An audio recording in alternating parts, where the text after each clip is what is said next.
I want to right every wrong. Together as one, we can right every wrong. I want to right every wrong. Together as one, We can right every wrong. I want to right every wrong. And together as one, we all can right every wrong. I want to right every wrong. Together as one, we can right every wrong. I want to right every wrong, and together as one, we can right every wrong. I want to right every wrong. And together as one, we can right every wrong. I want to right every wrong. Together as one, we can right every wrong.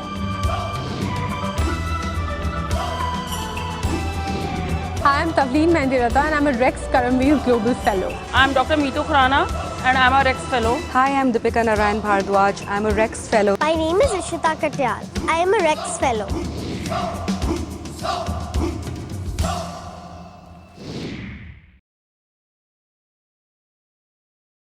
We move on to our next speaker. We have Professor Jyoti Chandiramanani, going to speak about symbiotic education and empowerment. Namaste everybody, and I have to begin by saying I am a bit nervous because I haven't done as much as what all of you seem to have done, because I've worked for 30 years in education as a lecturer, and then one fine day my management offered me a job of being the director of the Symbiosis School of Economics. It was a journey that I took up thanks to the kind of support I got from my home. I think they believed more in me than I believed in myself, and I took on this particular journey. But while I was a teacher for 25 years, I always found that I made my students work very hard, and whenever there was an assignment they had to submit to me, they would say, ma'am, you make us work so hard that we have to stay up till 2 in the morning to submit the assignment, otherwise it would just be a cakewalk in the education field. I'm going to talk to you about one of my recent challenges, 2 recent challenges, and then I'll integrate where I have moved on. As a part of the learning exercise at Symbiosis, we offer students a project to do. The project has to imbibe teamwork, team building, working together, and sensitizing them about maybe what is happening in your prabhag. Prabhag is, in your little ward. Urban is such an important issue. We concentrate on urban economic development at Symbiosis School of Economics, something that I've encouraged. Also, we wanted the students to get familiar with concepts like poverty and energy poverty, and these are students from 19 years or 18 years to 21, 23, because we have a BSc and MSc. So in one of the projects, we talked about cook stoves, and I told students, let's go on with this massive cook stove project, because this cook stove project will help you to understand the level of energy poverty that exists in every home. In the slums in Pune, a lot of homes burn heat water by using any kind of fuel, and that kind of, the smokiness, the pollution, etc., whatever comes out of that, it has an implication on women, health, pollution, and even though they have an LPG, they would be using this kind of fuel to heat water for a hot water bath every day. So the students said, so what's so great about this? Anyway, one year, the first year it passed because they felt we had to abandon the project because the students felt, no, you're telling us to do a marketing program and we are economists, we need to create models. So that year I actually succumbed to failure that year. And the next year I said, no, we are going to change this model, because in the first year we had said every student should find 10 beneficiaries. We said now you only have to find 1 beneficiary.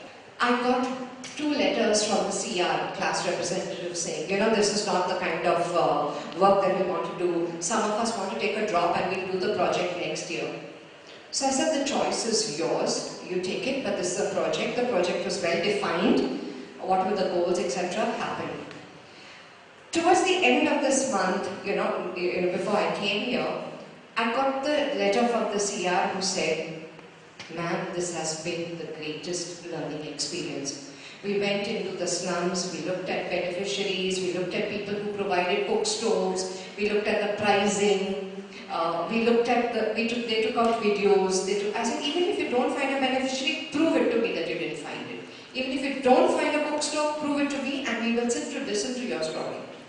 And it was great listening to 10 teams presenting their experiences, and we video recorded those experiences. Because that itself is such a great learning.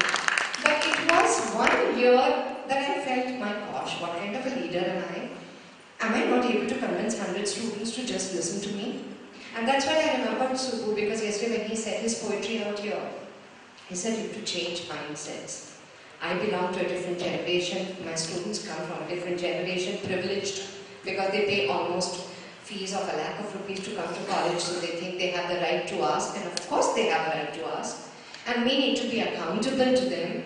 So this was one particular story I want to tell you, how the student said, now you know ma'am, all the neighbors in that particular slum that we went, they want the same cook stove, and I'm going to work on this for my internships. So I'm really happy about the way it took almost 2 years, but it went through, and the students realized what is the learning outcome of project-based learning. Another little anecdote I want to tell you about is how one day one of my faculty came and said, you know, the library can't improve because the librarian is pathetic. She's deaf. She just doesn't understand. So I said, well, you are there, and I want the library to move, so you tell me, can you show her the way it needs to work? Very often in an organization, you have people coming from different sets of backgrounds. You have the peons, as we call it, or the office attendants who come from a different background. They are aspiring, and you know, they have their little arrogance, but that's the only thing that they have with them. We have to understand it. Then you have students who come from, I have students who come from almost 100 cities, from 26 states, and almost 10 countries. They're going to come with different thought processes, and we have to merge together and come out as victors. Sometimes we're going to tango, we're going to move 2 steps forward and 1 step backward. But I don't think any failure really tends to make us feel no. We know that we have to work harder and move ahead. So whenever we fail, we always look at how we need to move around. So coming back to the librarian story, I just gave this faculty no choice, and I said, no, you have to work with her and let me see what's the outcome. The other day I was writing the personal appraisal report, and how could I write about the librarian without calling this faculty X to explain to me what happened? And so when she came, I said, so what do I write about the librarian? Ma'am, it's fantastic. You know, she's really improved.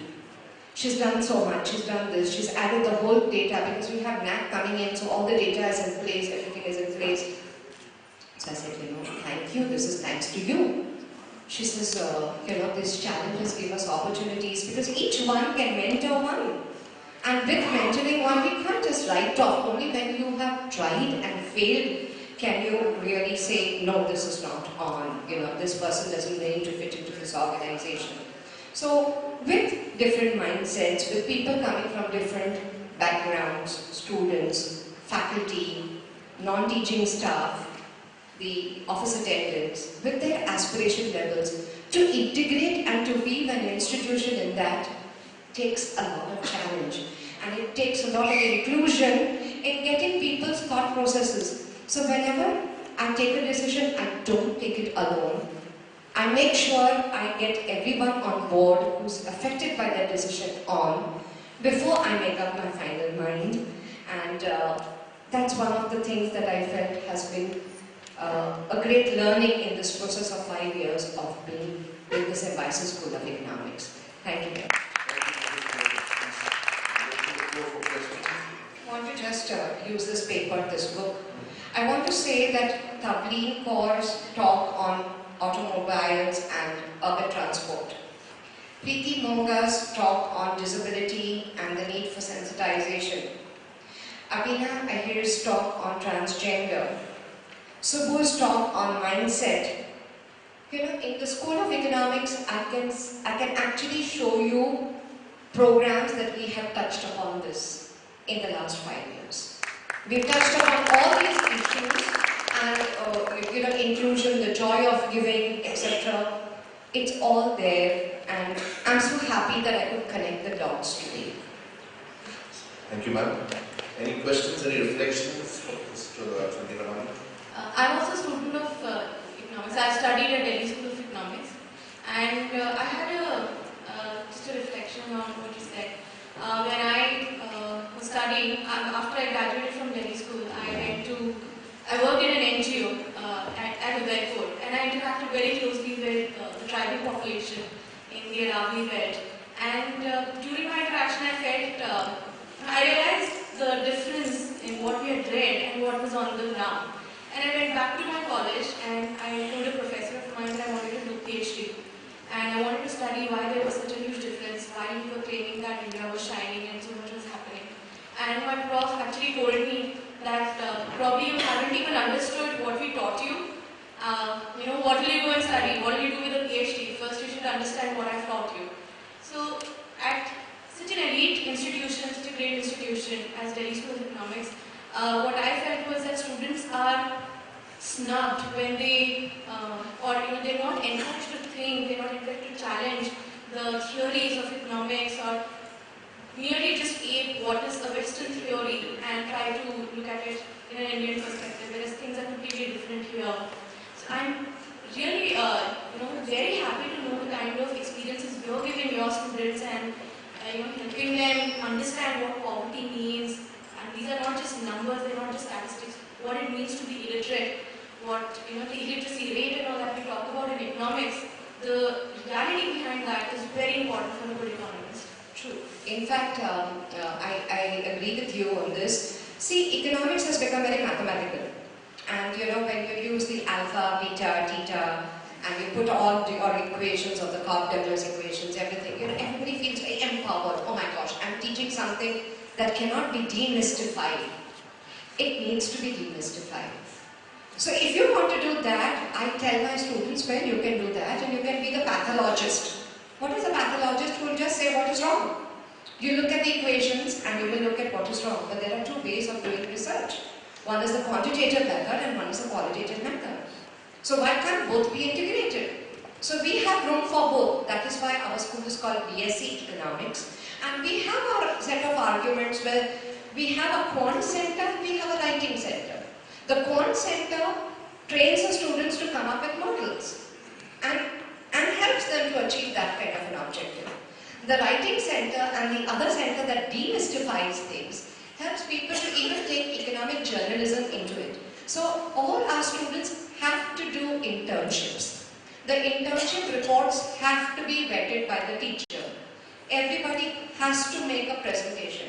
What is the key learning that you take? Because we need to create sensitized citizens. So that is why my title was Symbiotic Education and Empowerment.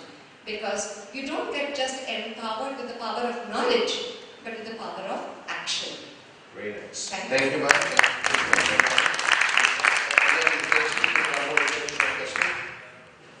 Good morning everybody, I am Pragyanand from Global Aid, Visakhapatnam, Andhra Pradesh. My two questions. One is, does your program suggest the students to read most important books? One among them is what I find Small is Beautiful, written by Shoemaker. And second question is, do you collect through your internship, do you collect the data in the village, which makes a person well off who becomes poor, and who is poor becomes rich? So, do you have any mechanism? Thank you. Regarding reading, we encourage students to do a lot of reading. They do book reviews, etc. from time to time.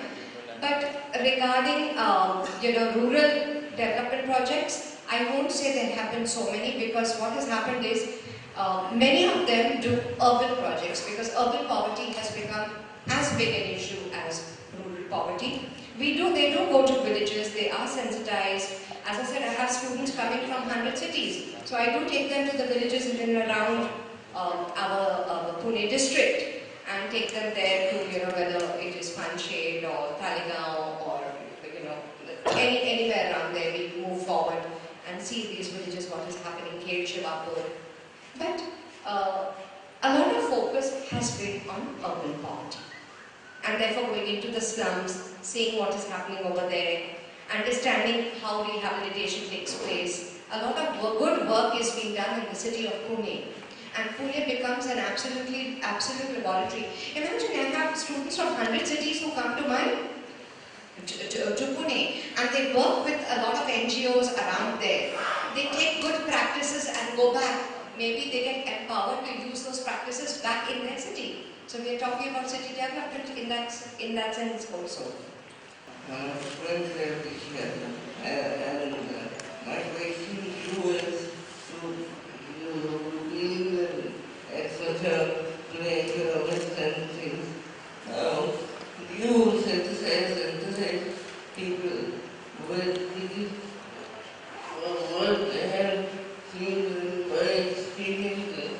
Most of the companies or employers, they consider to employ people with disability with CSR activity. And but why people with disability not considered as equally or more productive than the phenomenal employees? Because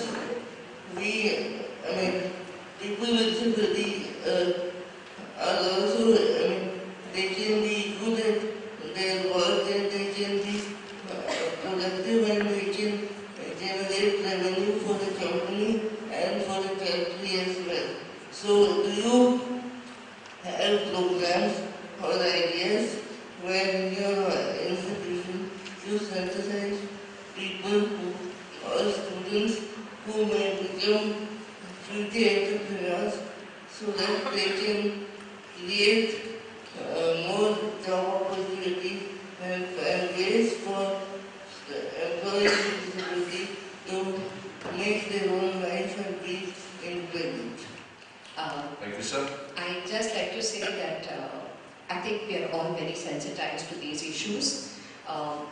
In fact, one of the students who got awarded this time, on the Alumni Day, the annual day, was a student who got almost $2 million for an entrepreneurial venture, funding from some undisclosed amount, but it came out to about $2 million for Pepper Tap. And they were talking about how they were employing people with different kinds of challenges, etc.